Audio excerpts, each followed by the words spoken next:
You all know that feeling after a breakup, where you're sitting in confusion, hurt, and heartbreak, and all you want is some sort of explanation that helps the pain make sense.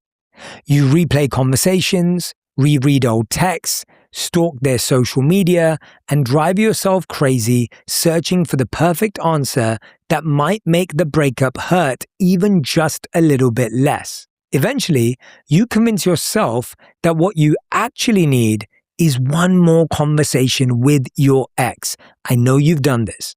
I think almost everyone has been there at some point, because one of the hardest parts of heartbreak is how badly the mind wants resolution.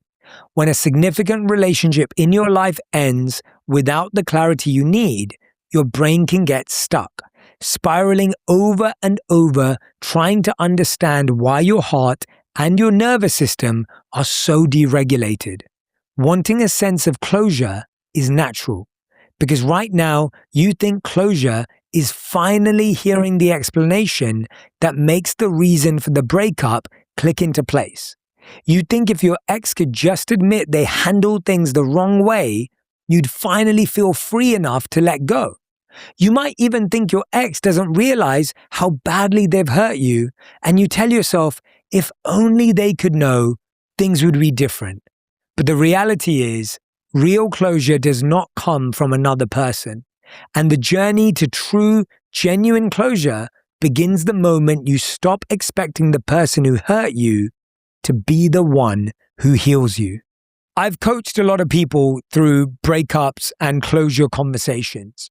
And one of the ways that it's not been helpful is we think more information leads to more healing. But more often than not, more information leads to more questions. So when you go through a breakup, you think if I had all the answers, I'd be satisfied.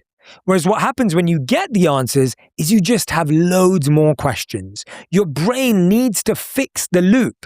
It needs to end the cycle. But the problem is more information just perpetuates more questions. Here's the thing. Heartbreak already creates enough emotional turmoil as it is. And I know that coupling that with uncertainty about why you've been left heartbroken can feel almost unbearable. In fact, brain imaging studies have found that romantic rejection actually activates many of the same neural pathways associated with physical pain, craving, and addiction withdrawal. That's part of why heartbreak can feel so obsessive. Your mind keeps trying to return to the source of the attachment, looking for relief, even though returning to it is really just making the healing time slower. They've actually talked about how heartbreak can feel like your heart is actually breaking, like you're detoxing from a drug. It's a hard cycle to escape. You replay conversations trying to figure out what you missed. You reread old texts looking for hidden meaning.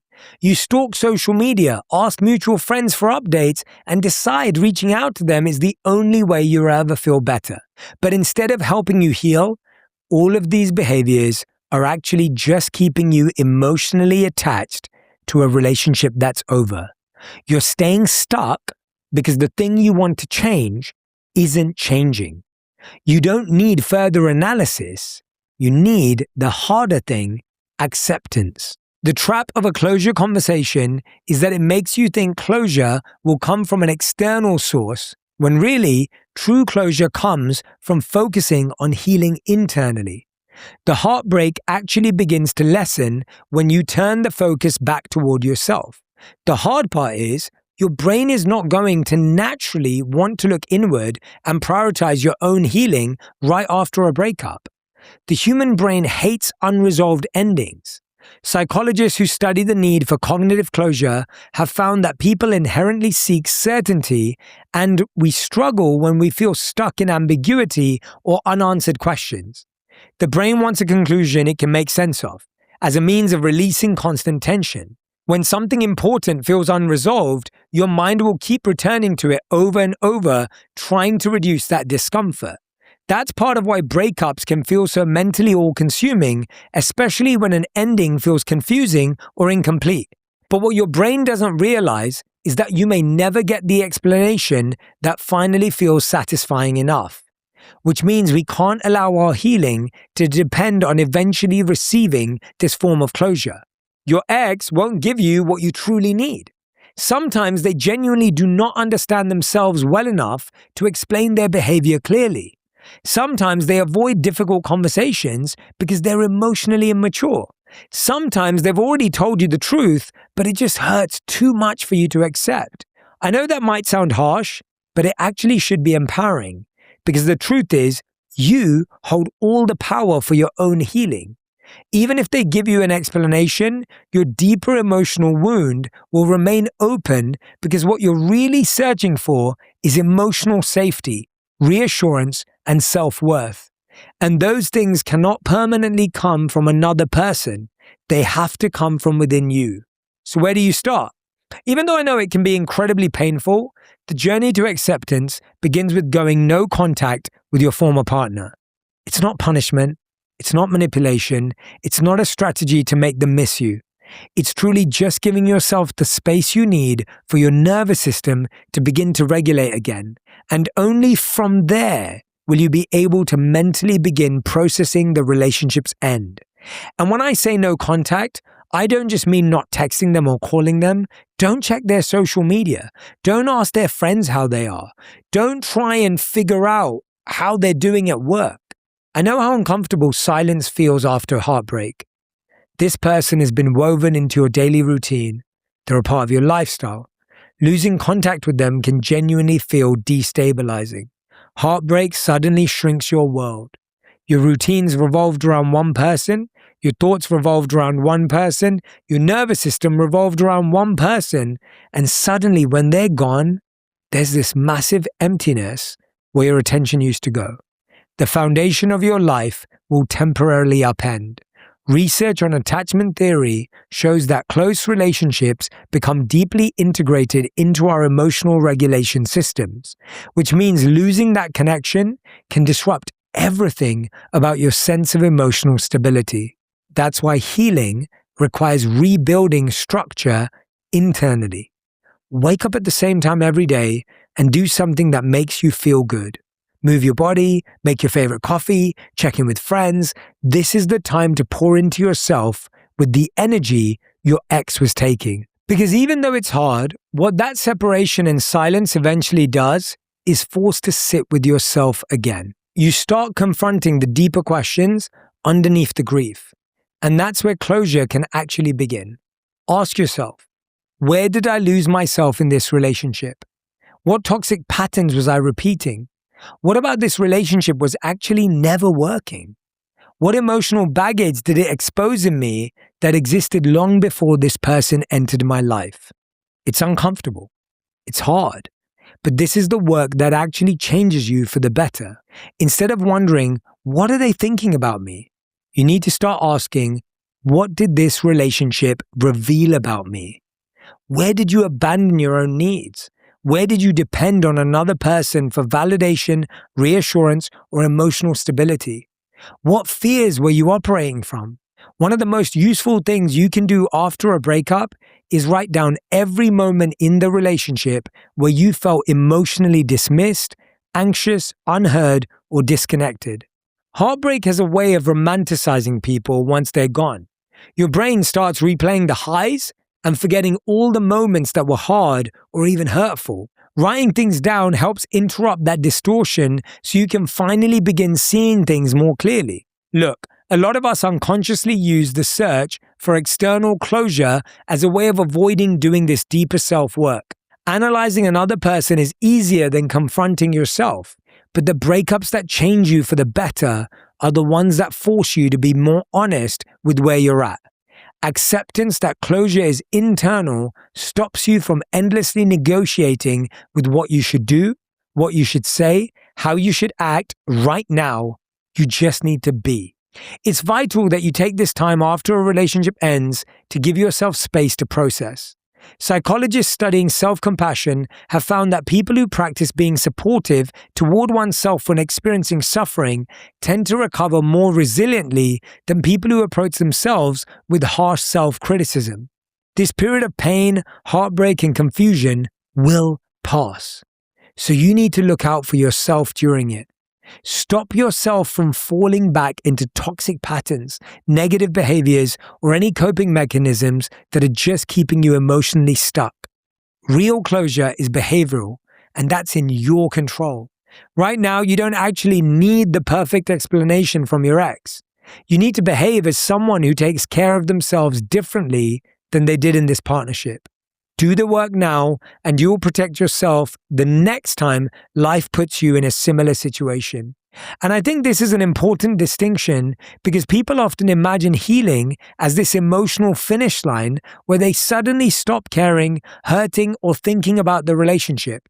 And all those things are true in a sense because eventually this dark, painful period will pass. But on a deeper level, you don't know you've actually healed until life presents you with a future emotional trigger, and you no longer react the same way you used to.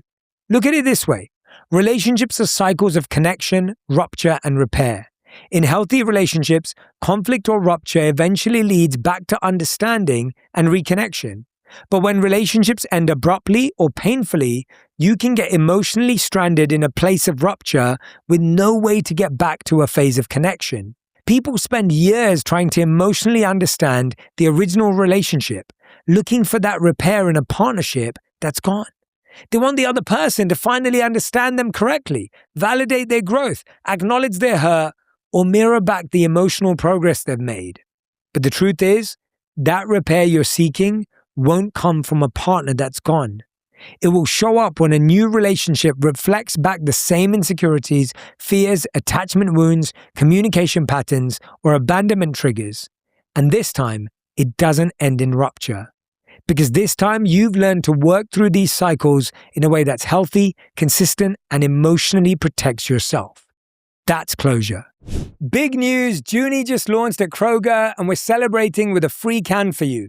Because most of us hit that point in the afternoon when our energy dips and our focus starts to fade.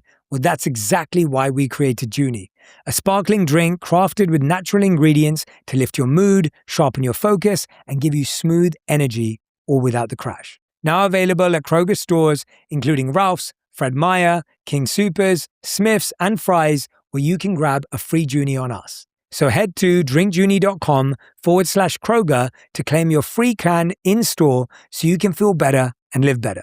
Maybe in your last relationship, you ignored red flags because you were afraid of losing the person. Closure happens when someone new shows you the same warning signs. And this time, you walk away early instead of negotiating yourself out of your intuition. Maybe your old relationship made you anxious because you constantly needed reassurance in order to feel secure. Closure happens when you learn how to regulate your own emotions instead of making another person fully responsible for stabilizing your nervous system. Maybe you used to confuse nerves with passion, emotional volatility with chemistry, or obsession with love. Closure happens when someone enters your life who triggers those butterflies and anxious attachment styles, but you now recognize that as inconsistency and not attraction. Researchers studying post-traumatic growth have found that difficult life experiences can often lead to deeper self-awareness, stronger relationships, increased emotional resilience, and greater clarity around personal values. That doesn't mean heartbreak is good or that suffering is something to seek. But it does mean pain can become transformative in powerful, life-altering ways. I remember when I lived in New York and I was 4 months away from being broke. We had 4 months for rent and groceries, and I was under immense stress and pressure because we had 30 days before my visa ran out and I'd have to leave the country. I have never dug that deep. One of my mentors said to me that when you're in pain, you'll realize your potential. That moment is one I look back on to realize how much emotional resilience I have, to remember how much depth I have, to remember how much courage I have, because I can't believe I got through it. When you reflect on how you move through difficult times, you get more energy to move through new challenges today. We have to look back at moments when we did hard things in order to do new hard things in the future. By focusing on yourself and your growth during a stressful, painful time, you can save yourself years of heartbreak down the road. Real closure is not this cinematic moment where your ex finally says exactly what you need to hear and you run into their arms and everything feels perfect for another fleeting moment. It's months of hard work, internal analysis, and getting honest with yourself about the baggage you've been carrying in past relationships. What's beautiful is that losing someone does not mean losing yourself. It's actually quite the opposite. Closure is coming back to yourself, remembering you've got your own back, you can trust yourself, and you're capable of changing your own life for the